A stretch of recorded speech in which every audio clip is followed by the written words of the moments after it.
Hello dear students. सभी students को मेरा good morning, good afternoon, good evening जब भी आप ये लेक्चर देख रहे होंगे। सो बच्चों, welcome to new lecture of rotational dynamics. आज के लेक्चर में हम स्टडी करेंगे कि एंगुलर मोमेंटम क्या होता है, ठीक है, और एंगुलर मोमेंटम के लिए हम एक्सप्रेशन डिराइव करेंगे।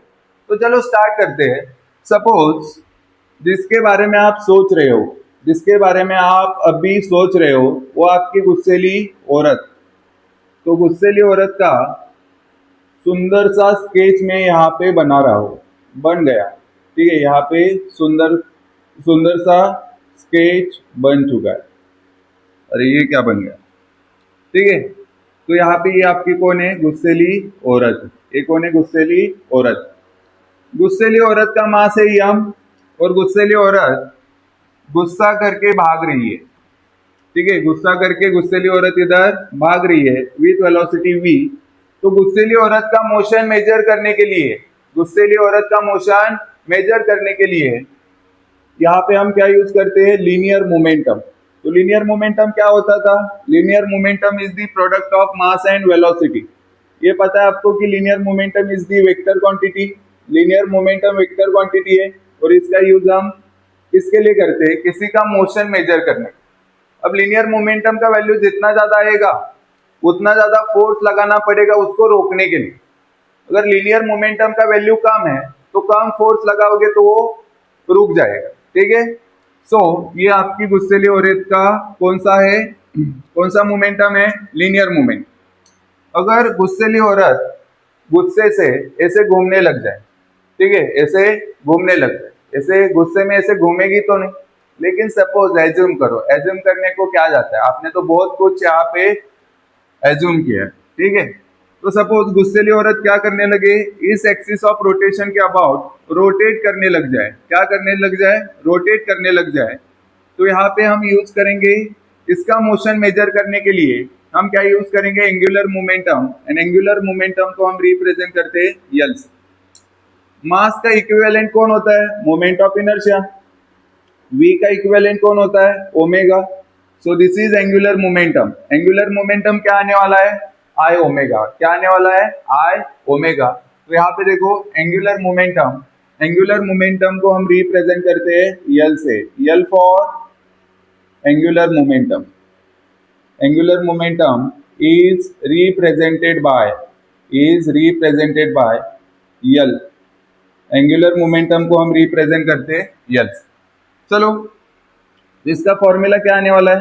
एंगुलर मोमेंटम का फॉर्मूला आने वाला है, फॉर्मूला ऑफ एंगुलर मोमेंटम क्या आने वाला है? L is equal to I omega, I omega.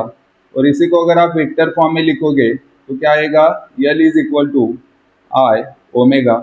Omega के ऊपर वेक्टर लगा दो, यल के ऊपर वेक्टर लगा, ठीक है। अब इंपॉर्टेंट बात क्या है? आपको रिलेशन पता होना चाहिए। किसका रिलेशन सर? आपको रिलेशन पता होना चाहिए linear momentum and angular momentum के बीच में क्या रिलेशन होता है। रिलेशन बिटवीन P मतलब लीनियर मोमेंटम एंड यल मतलब एंगुलर मोमेंटम। तो ध्यान में रखो, एंगुलर मोमेंटम फाइंड आउट करने के लिए, एंगुलर मोमेंटम फाइंड आउट करने के लिए आपको लीनियर मोमेंटम को r से मल्टीप्लाई करना पड़ेगा, ठीक है।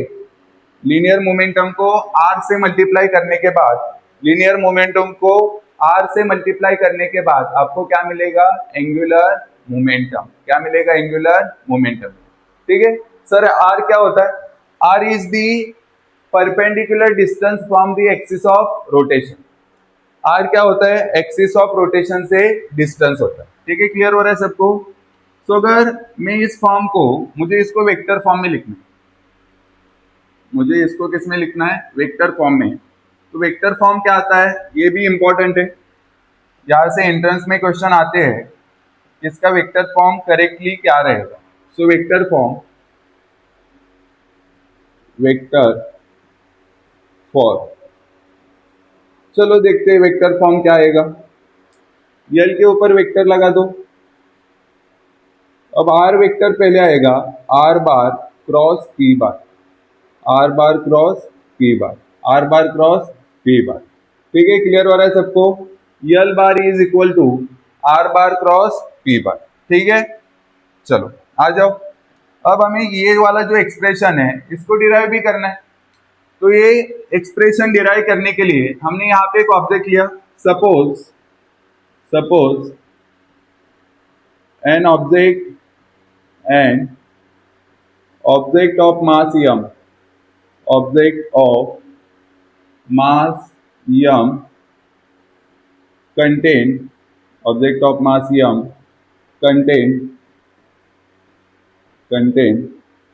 n particles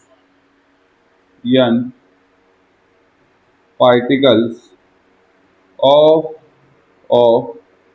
masses m1 m2 m3 up to mn, ठीक है। And distances from axis of rotation, इनका एक्सिस ऑफ रोटेशन से जो डिस्टेंस है वो भी लिखना पड़ेगा। देखो वहाँ पे जो हमने फिगर ड्रॉ किया है, डायग्राम बनाया है, उसमें आपको दिखेगा कि m1 का डिस्टेंस r1 है, m2 का डिस्टेंस r2 है, m3 का डिस्टेंस r3 है, ऐसे ही mn का डिस्टेंस क्या है, rm, ठीक है, rm। तो अगर मुझे ऑब्जेक्ट का अगर हमें एंगुलर मोमेंटम फाइंड आउट करना है तो इसके अंदर जो n पार्टिकल्स है, n पार्टिकल्स का एंगुलर मोमेंटम आपको ऐड करना पड़ेगा। सो L1, सेकेंड वाले का L2, थर्ड वाले का L3, ऐसे सभी पार्टिकल्स का आप एंगुलर मोमेंटम क्या करोगे, ऐड करो। चलो, एंगुलर मोमेंटम क्या होता है बोला मैंने, P इंटू आर होता है, P इंटू आर। तो L1 का वैल्यू क्या लिखोगे, L is equal to, L1 की जगह पे लिखोगे P1 R1, L2 की जगह पे क्या लिखोगे, P2 R2, L3 की जगह पे P3 R3, ऐसे ही Ln की जगह पे क्या लिखोगे, Pn Rn। अब P1 की जगह पे क्या लिखोगे, P is equal to m into V होता है। तो P1 की जगह पे क्या लिखोगे, m1 V1 R1, P2 की जगह पे क्या लिखोगे, m2 V2 R2, P3 की जगह पे क्या लिखोगे, m3 V3, और यहाँ पे ऑलरेडी कौन है, R3। ऐसे ही Pn की जगह पे क्या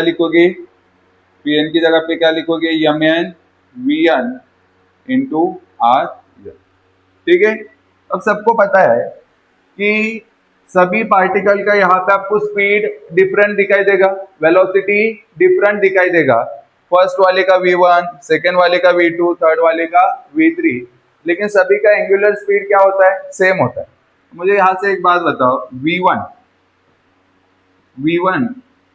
v is equal to R omega होता है, v is equal to R omega. तो आप v1 की जगह पे क्या लिख सकते हो, v1 is equal to r1 omega, because omega तो सबका सेम है। v2 is equal to r2 omega, v3 is equal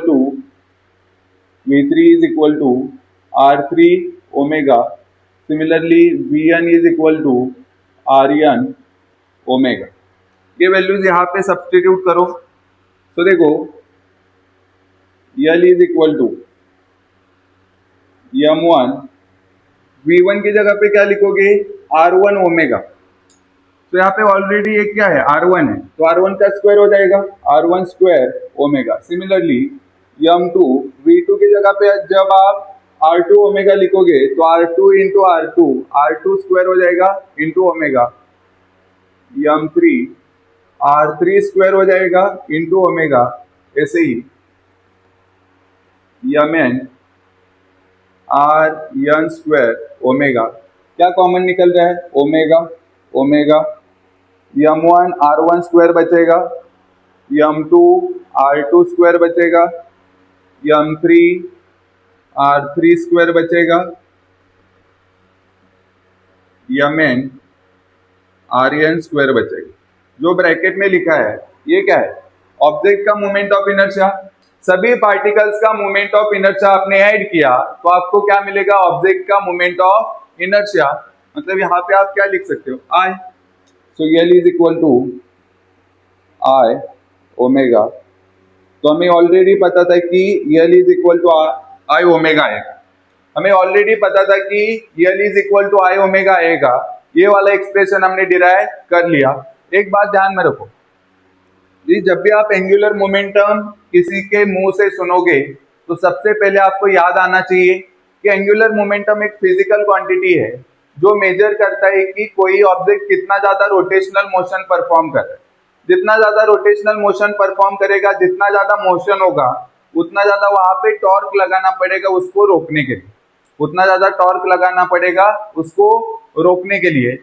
so angular momentum एक तो लीनियर मोमेंटम के टर्म में आप लिख सकते हो P इंटू आर, एंड दूसरा मोमेंट ऑफ इनर्शिया के फॉर्म में लिख सकते हो आई ओमेगा। ये दो फॉर्मूले याद होने चाहिए। उसके साथ ये एक्सप्रेशन आपके एग्जाम में पूछा जा सकता है। आई होप कि सभी को ये लेक्चर बहुत अच्छे से समझ में आया होगा। इस लेक्चर को यहीं पे ही खत्म करते हैं। पढ़ाई करते रहो। All the very best.